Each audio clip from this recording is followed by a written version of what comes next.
بسم اللہ الرحمن الرحیم۔ اصول شاشی کا چوتھا باب ہے حقیقت مجاز، سبق نمبر 1 میں خوش آمدید۔ آج کے سبق کے اندر ہم حقیقت مجاز کی تعریف پڑھیں گے اور اسی طریقے سے جمع بین الحقیقت والمجاز اس کا حکم پڑھیں گے۔ سب سے پہلے آپ عبارت دیکھ لیں، پھر انشاءاللہ اس کا ترجمہ کرتے ہیں اور آخر میں اس کی تشریح کرتے ہیں۔ کل لفظ وضعہ واضع اللغت بإزاء شیء فهو حقیقت لہ ولو استعمل فی غیرہ یکون مجازا لا حقیقتا ثم الحقیقت مع المجاز لا یجتمعان ارادة من لفظ واحد فی حالت واحدة ولہذا قلنا لما ارید ما يدخل في الساع بقوله علیہ السلام لا تبیع الدرهم بالدرهمین ولا الساع بالساعین سقط اعتبار نفس الساع حتى جاز بیع الواحد منه بالاثنین ولما ارید الوقاء من آیت الملامسۃ سقط اعتبار ارادت المس بالید۔ ترجمہ دیکھ لیں۔ ہر وہ لفظ جس کو وضع کیا ہو لغت کے وضع کرنے والے نے کسی چیز کے مقابلے میں تو وہ اس کے لیے حقیقت ہے، اور اگر اس کو استعمال کیا جائے گا اس کے غیر میں تو وہ مجاز ہوگا نہ کہ حقیقت۔ پھر حقیقت مجاز کے ساتھ جمع نہیں ہوتے ہیں ارادہ کرتے ہوئے ایک لفظ سے ایک حالت میں۔ اسی وجہ سے ہم نے کہا ہے جب مراد لیا گیا ہے وہ چیز جو داخل ہوتی ہے سامع نبی کریم صلی اللہ علیہ وسلم کے اس فرمان کی وجہ سے لا تبیع الدرہم بالدرہمین ولا الساع بالساعین، تو ساکت ہو جائے گا نفس سا کا اعتبار کرنا، یہاں تک کہ جائز ہوگا ایک کو بیچنا دو کے بدلے میں، اور جب مراد لیا گیا ہے جمع کو آیت ملامسہ سے تو ساکت ہو جائے گا مس بالید مراد لینے کا اعتبار کرنا۔ عبارت ہو گئی ہے، ترجمہ ہو گیا ہے، اب چلتے ہیں اس کی تشریح کی طرف۔ دیکھیں اس سے پہلے نظم کتاب اللہ کی جو تقسیم تھی وہ معنی وضعی کے اعتبار سے تھی، اس کی 4 قسمیں تھی جو ہم تفصیل سے پڑھ چکے ہیں، خاص ہے، عام ہے، مشترک ہے، معول ہے۔ اب یہاں سے کتاب اللہ کی دوسری تقسیم جو ہے وہ معنی کے اعتبار سے وہ بیان کی جا رہی ہے۔ تو دیکھیں معنی کے اعتبار سے کل 4 قسمیں بنتی ہیں، ان میں سے حقیقت ہے، مجاز ہے، صریح ہے اور کنایہ ہے۔ تو اس میں حضرت نے ترتیب یہ ذکر کی ہے کہ جو حقیقت اور مجاز ہے اس کو ایک فصل کے اندر ذکر کیا ہے، اور جو باقی ہے اس کو اگلی فصل کے اندر ذکر کیا ہے۔ اس کی وجہ کیا ہے ان دونوں کو ایک فصل میں ذکر کرنے کی؟ دیکھیں اس میں ایک فصل میں ذکر کرنے کی وجہ یہ ہے کہ جو حقیقت اور مجاز ہے یہ دونوں ایک دوسرے کی ضد ہیں، اور عربی کا ایک اصول ہے تعرف الاشیاء باضدادها، کوئی بھی چیز ہو وہ اپنی ضد کے ذریعے سے پہچانی جاتی ہے، تو حقیقت کی پہچان ہوگی مجاز سے، مجاز کی پہچان ہوگی حقیقت سے، اس لیے ان دونوں کو ایک فصل کے اندر ذکر کیا ہے۔ تو بہرحال یہ تو ہوگی ماقبل کے ساتھ مناسبت کیا ہے۔ اب سبق کی طرف چلتے ہیں۔ تو سبق کے اندر جیسے کہ میں نے آپ کو پہلے بتایا تھا کہ اس میں ایک حقیقت کی تعریف ہوگی، دوسری مجاز کی تعریف ہوگی، اور تیسرا یہ ہے حقیقت اور مجاز کو جمع کرنا، اس کا حکم بیان کیا جائے گا۔ بات کر لیتے ہیں حقیقت کی۔ دیکھیں یہ جو حقیقت ہے لغوی معنی اس کا یہ بنتا ہے کہ یہ فعیلۃ کے وزن پر ہے، اور اس کا مطلب ہوتا ہے ثابت کرنا۔ تو مطلب اس کا یہ بنے گا کہ وہ لفظ جو اپنے محل یعنی معنی میں ثابت ہو تو اس کو حقیقت کہا جائے گا، یہ ہو گیا اس کا لغوی معنی۔ اور اصطلاحی معنی کیا ہے کہ ہر وہ لفظ جس کو واضح لغت نے کسی چیز کے مقابلے میں وضع کیا ہو اور وہ لفظ اپنے معنی موضوع لہو کے لیے استعمال کیا جائے تو ہم یہ کہیں گے کہ وہ لفظ اس چیز کے لیے حقیقت ہے۔ جیسا کہ مثال کے طور پہ لفظ اسد ہے، اس کو واضح لغت نے شیر کے مقابلے میں وضع کیا ہے، تو اگر تو ہم اسد کو شیر کے لیے استعمال کریں گے تو اس کو کہا جائے گا حقیقت۔ پھر حقیقت کی کل 3 قسمیں بنتی ہیں۔ بہرحال عبارت کے اندر جو ہے وہ صرف حقیقت کی ایک ہی قسم ذکر کی گئی ہے، حقیقت لغویہ، لیکن چونکہ اسی کی مناسبت سے تینوں قسمیں آپ یہ بھی سمجھ لیں تاکہ ذرا بات سمجھنی یہ آسان ہو جائے گی۔ تو پہلے بات کر لیتے ہیں حقیقت کی۔ جو پہلی قسم ہے وہ ہے حقیقت لغویہ۔ حقیقت لغویہ یہ ہوتا ہے کہ جو واضح ہو وہ لغت ہو، یعنی لغت نے کسی لفظ کو کسی معنی کے لیے وضع کیا ہو اور وہ اسی کے اندر استعمال ہو رہا ہو۔ دوسری ہے حقیقت شرعیہ۔ حقیقت شرعیہ کیا ہے کہ کسی لفظ کو شارع علیہ السلام نے ایک معنی کے لیے وضع کیا ہو اور اسی معنی میں اگر وہ استعمال ہوتا ہے تو پھر اس کو حقیقت شرعیہ کہا جائے گا۔ جیسے کہ لفظ صلاۃ کو مخصوص ارکان کے لیے وضع کیا گیا ہے، اگر تو مخصوص ارکان یعنی نماز کے لیے استعمال ہو تو اس کو حقیقت کہا جائے گا۔ یہ دوسری قسم ہو گئی ہے۔ اور تیسری قسم ہوتی ہے حقیقت عرفیہ۔ حقیقت عرفیہ یہ کہتے ہیں کہ اگر کوئی لفظ اس کو جو وضع کیا ہے وہ عرف عام نے یا عرف خاص نے کسی معنی کے لیے وضع کیا ہے اور اس معنی کے اندر استعمال ہو رہا ہے تو اس کو کہا جائے گا حقیقت عرفیہ۔ تو بہرحال یہ ہوگی ہے حقیقت کی تعریف۔ اب اسی کے مقابلے میں جو مجاز ہے اس کی بھی آپ تعریف سمجھ لیں۔ دیکھیں جو مجاز ہے یہ مصدر میمی ہے لیکن یہ فاعل کے معنی میں ہے۔ جاز یجوز جوازن سے لیا گیا ہے، اس کا لغوی معنی تو ہے تجاوز کرنے والا۔ تو مجاز کو مجاز بھی اسی لیے کہتے ہیں کہ جو لفظ ہے وہ معنی موضوع لہو سے تجاوز کر کے کسی دوسرے معنی کے اندر یہ استعمال ہونے لگ جاتا ہے، اور یہ تو ہو گیا اس کا لغوی معنی۔ اب اصطلاحی معنی یہ ہے کہ لفظ اگر اپنے معنی موضوع لہو کے علاوہ کسی اور معنی کے اندر استعمال ہو تو اس کو مجاز کہتے ہیں. جیسا کہ میں نے ابھی آپ کو بتایا تھا کہ اسد اگر اس کا استعمال ہو رہا ہے شیر کے لیے تو حقیقت ہے، لیکن اگر اسد بول کر آپ رجل شجاع بہادر آدمی مراد لیتے ہیں تو اس کو مجاز کہا جائے گا. بہرحال یہ تعریف ہو گئی ہے دونوں کی. اب ذرا عبارت کو دیکھ لیں. فرما رہے ہیں کہ ہر وہ لفظ جس کو وضع کیا ہو واضح لغت نے، یہ جو ہو ضمیر ہے یہ لفظ کی طرح لوٹ رہی ہے، واضح لغت نے وضع کیا ہو، یہ وضع کا فاعل ہے، بھی ازائے شین کسی چیز کے مقابلے میں، فہو حقیقت لو، اور وہ اسی مقابلے میں جس کے لیے وضع کیا گیا اسی کے لیے اس کو استعمال کیا جا رہا ہے تو وہ حقیقت ہے. اور اگر وہ استعمال کیا جا رہا ہے اس معنی کے علاوہ میں غیر میں تو پھر وہ ہوگا مجاز. لا حقیقتاً پھر اس وقت یہ حقیقت نہیں ہوگا.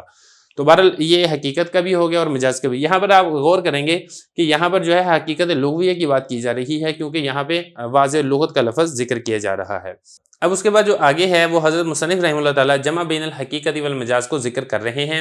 اب مطلب کیا ہے جمع بین الحقیقت والمجاز کا؟ تو بالکل واضح ہے کہ حقیقت اور مجاز کو جمع کرنا یعنی دونوں کو ایک ہی وقت میں ایک ہی لفظ سے اکٹھے مراد لینا. آیا یہ جائز ہے یا پھر یہ جائز نہیں ہے؟ تو حنفیہ کا مذہب یہ ہے کہ یہ جائز نہیں ہے. حنفیہ یہ کہتے ہیں کہ حقیقت اصل ہے اور مجاز اس کا خلیفہ ہے. خلیفہ اصل کے ساتھ ایک ہی وقت میں جمع نہیں ہو سکتا ہے، جبکہ امام شافعی رحمۃ اللہ علیہ کے نزدیک حقیقت اور مجاز دونوں ایک لفظ سے ایک ہی وقت میں اکٹھے مراد یہ لیے جا سکتے ہیں. تو بہرحال یہ اختلاف آ گیا، حنفیہ کا بھی آ گیا آپ کے سامنے مذہب، شافعیہ کا بھی آ گیا. اب اس کو ذرا عبارت میں دیکھ لیں. فرما رہے ہیں ثم الحقیقت والمجازی، پھر حقیقت مجاز کے ساتھ لا یجتمعانی جمع نہیں ہوتی ہے ارادتاً مراد لیتے ہوئے من لفظ واحد ایک لفظ سے فی حالت واحدۃ ایک ہی حالت میں، یعنی ایک لفظ سے ایک ہی حالت میں دونوں کو آپ اکٹھے مراد لے لیں. لا یجتمعانی تو آپ دونوں کو اکٹھے مراد نہیں لے سکتے ہیں، دونوں کو اکٹھا جمع نہیں کر سکتے ہیں. بہرحال یہ بات یہاں تک حل ہو گئی ہے. ولہذا قلنا لما اریدا، اب اس کے بعد جو آگے ہے یہ مسئلہ بتا دیا آپ کے سامنے کہ جمع بین الحقیقت والمجاز یہ جائز نہیں ہے. اس کے اوپر حضرت نے دو تفریعات یہ ذکر کی ہیں، ایک ایک کر کے دونوں تفریعات کو میں آپ کے سامنے پیش کرتا ہوں. دیکھیں حدیث مبارک کے اندر آتا ہے نبی کریم صلی اللہ علیہ وسلم نے ارشاد فرمایا لا تبیعوا الدرہم بدرہمین، ایک درہم کو دو درہم کے بدلے میں فروخت نہ کرو اور ایک سا کو دو سا کے بدلے میں فروخت نہ کرو. اب یہاں پہ جو لفظ ذکر کیا گیا ہے سا اور ساعین، اب اس سے کیا مراد ہے؟ آیا وہ برتن مراد ہے جس کو سا کہا جاتا ہے یا پھر اس سے وہ والی چیز مراد ہے جو سا کے اندر آتی ہے؟ مثال کے طور پہ گندم آتی ہے یا جو آتا ہے جس کو سا کے ذریعے سے ناپ کر دیا جاتا ہے. تو دیکھیے اس کے بارے میں اتفاق ہے سب کا کہ اس سے مراد کیا ہے؟ ما یدخل فی السا ہے، یعنی جو اس برتن کے اندر جو چیز سماتی ہے اس کے بارے میں نبی کریم صلی اللہ علیہ وسلم ارشاد فرما رہے ہیں کہ تم جو سمانے والی چیز ہے ایک سا کو دو سا کے بدلے میں فروخت نہ کرو.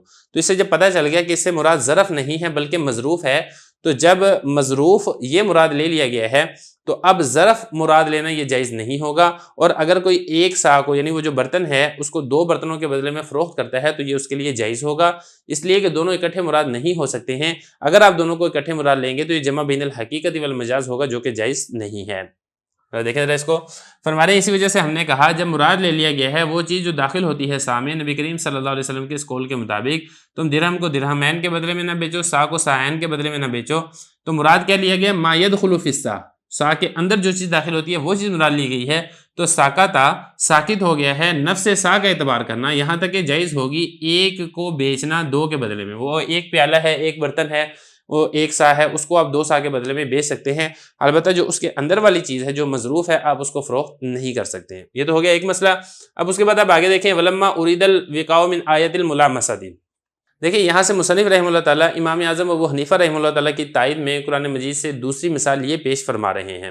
دیکھیں پہلے آپ مسئلہ سمجھ لیں. حضرت امام اعظم ابو حنیفہ رحمہ اللہ تعالیٰ کے نزدیک اگر باوضو مرد عورت کو ہاتھ لگاتا ہے تو عورت کو ہاتھ لگانے سے اس کا وضو نہیں ٹوٹتا ہے، جبکہ اس کے برعکس امام شافعی رحمۃ اللہ علیہ کے نزدیک مس مرا یعنی عورت کو ہاتھ لگانے سے باوضو شخص کا وضو یہ ٹوٹ جاتا ہے.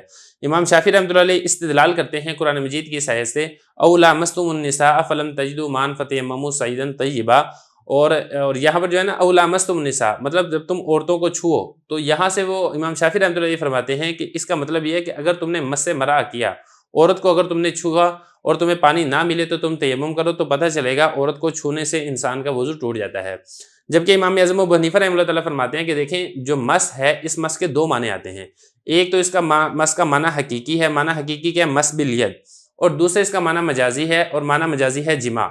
تو اس آیت کے اندر جو مراد لیا گیا ہے وہ معنی مجازی یعنی جماع کو بالاتفاق مراد لیا گیا ہے. یعنی حنفیہ یہ بھی مراد لیتے ہیں اور شوافی یہ بھی مراد لیتے ہیں.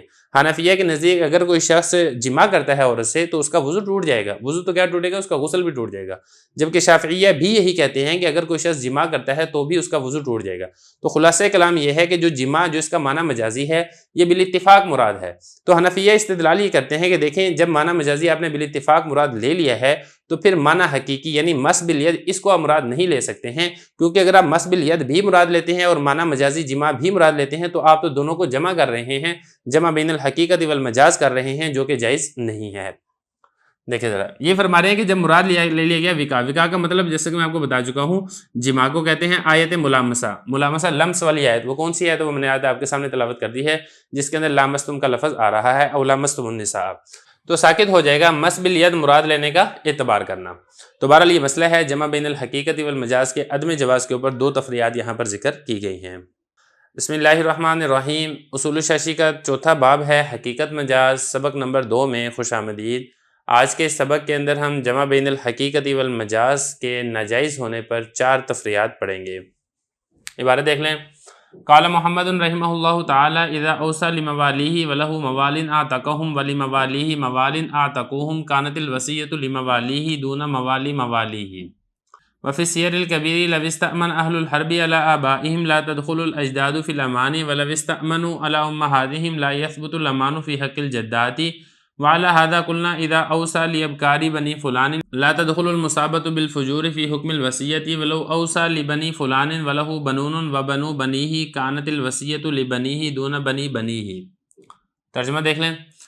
اور فرمایا امام محمد رحمۃ اللہ علیہ نے جب وصیت کی اپنے موالی کے لیے اور اس کے ایسے موالی ہیں جس کو انہوں نے آزاد کیا ہے اور ان موالی کے بھی آگے موالی ہیں جس کو انہوں نے آزاد کیا ہے تو وصیت اس کے موالی کے لیے ہوگی نہ کہ ان کے موالی کے آگے موالی کے لیے۔ اور سیر کبیر کے اندر ہے اگر امان طلب کی اہل حرب نے اپنے آبا پر تو داخل نہیں ہوں گے دادے اس امان میں، اور اگر امان طلب کی اپنی ماؤں پر تو امان ثابت نہیں ہوگی دادیوں نانیوں کے حق میں۔ اسی بنا پر ہم نے کہا جب وصیت کی بنو فلاں کی باکرہ عورتوں کے لیے تو داخل نہیں ہوگی وہ عورتیں جن کا پردہ بکارت گناہ کی وجہ سے زائل کر دیا گیا ہو وصیت کے حکم میں، اور اگر وصیت کی بنو فلاں کے لیے اور اس کے بیٹے ہیں اور بیٹوں کے بھی آگے بیٹے ہیں تو وصیت بیٹوں کے لیے ہوگی نہ کہ بیٹوں کے بیٹوں کے لیے۔ عبارت ہو گئی ہے، ترجمہ ہو گیا ہے۔ اب چلتے ہیں اس کی تشریح کی طرف۔ جیسا کہ میں نے آپ کو بتایا تھا کہ یہاں پر جمع بین الحقیقت والمجاز کے ناجائز ہونے کے اوپر کچھ تفریعات ذکر کی جا رہی ہیں۔ 2 تفریعات گزشتہ سبق میں آ گئی ہیں، باقی چند تفریعات آج کے سبق کے اندر ہم پڑھیں گے۔ تو یہ جو پہلی تفریح ہے اس کو سمجھنے سے پہلے کچھ لفظ ہیں ان کو ذرا سمجھ لیں۔ دیکھیں یہاں پہ لفظ ایک استعمال ہوا ہے موالین کا، یہ جو موالی ہے یہ جمع کا لفظ ہے اور اس کی واحد آتی ہے مولا۔ اب یہ جو مولا ہے اس کے 2 معنی ہیں، ایک اس کا معنی ہے مولا اعلیٰ اور دوسرا اس کا معنی ہے مولا اسفل۔ دیکھیں جو مولا اعلیٰ ہے یہ کہتے ہیں معتق کو، آزاد کرنے والے کو، اور یہ جو مولا اسفل ہے یہ کہتے ہیں معتق کو، آزاد شدہ۔ تو خلاصہ کلام یہ نکلے گا کہ موالی یہ جمع ہے اور واحد اس کی آتی ہے مولا۔ مولا کی 2 قسمیں، مولا اعلیٰ اور دوسرا ہے مولا اسفل۔ اب اگلی بات آپ یہاں بھی یہ سمجھیں کہ چاہے مولا اعلیٰ ہو چاہے مولا اسفل ہو دونوں کو حقیقت کہا جاتا ہے۔ مطلب یہ کہ آپ لفظ بولتے ہیں مولا کا اور مراد آپ کیا لیتے ہیں مولا اعلیٰ، معتق مراد لیتے ہیں تب بھی حقیقت ہے۔ آپ لفظ بولتے ہیں مولا کا اور مراد کر لیتے ہیں مولا اسفل یعنی آزاد کردہ غلام، وہ تب بھی حقیقت ہے۔ اب اس کے بعد آپ یہ سمجھیں کہ مجازی معنی کیا ہے۔ مجازی معنی یہ ہے کہ مولا اسفل کے آگے بھی مولا اسفل ہیں، یعنی جو آزاد کردہ غلام ہیں اس نے بھی آگے کچھ غلاموں کو آزاد کیا ہے، تو آپ مولا کا لفظ بول کر مولا اسفل کے مولا اسفل مراد لیں تو یہ مجازی معنی ہے۔ تو اب خلاصہ کلام یہ ہے حقیقتی معنی بھی آپ نے سمجھ لیا، مجازی معنی بھی آپ نے سمجھ لیا۔ اب مسئلہ سمجھنا یہ بہت آسان ہوگا کہ جب کسی شخص نے وصیت کی کہ یہ میرا مال ہے، مثال کے طور پہ 10 لاکھ روپے ہیں، میں وصیت کرتا ہوں کہ یہ میرا مال میرے موالی کو دے دیا جائے، اور موالی کا مطلب یہ کہ یہاں پہ موالی اسفل ہیں، اس نے چند غلاموں کو آزاد کیا تھا، اور اس نے جن چند غلاموں کو آزاد کیا تھا انہوں نے بھی آگے چند غلاموں کو آزاد کیا تھا، تو اس کا جو یہ مال ہے اس کے موالی اسفل کو ملے گا جو کہ حقیقی معنی ہے، اور انہوں نے جو آگے اپنے غلاموں کو آزاد کیا تھا وہ چونکہ مجازی معنی ہے ان کو مال نہیں ملے گا، کیونکہ اگر آپ اس کو مجازی معنی کو بھی مراد لیتے ہیں حقیقی معنی کو مراد لیتے ہیں تو جمع بین الحقیقت والمجاز ہے جو کہ جائز نہیں ہے۔ اب یہ عبارت دیکھیں، امام محمد رحمۃ اللہ نے فرمایا جب وصیت کی اپنے موالی کے لیے، یہ جو ہی ضمیر ہے یہ اس اوسا کے اندر جو ہوا ضمیر فاعل ہے نا اس کی طرح لوٹ رہی ہے، اپنے موالی کے لیے وصیت کی کہ ان کو اتنا مال دے دو،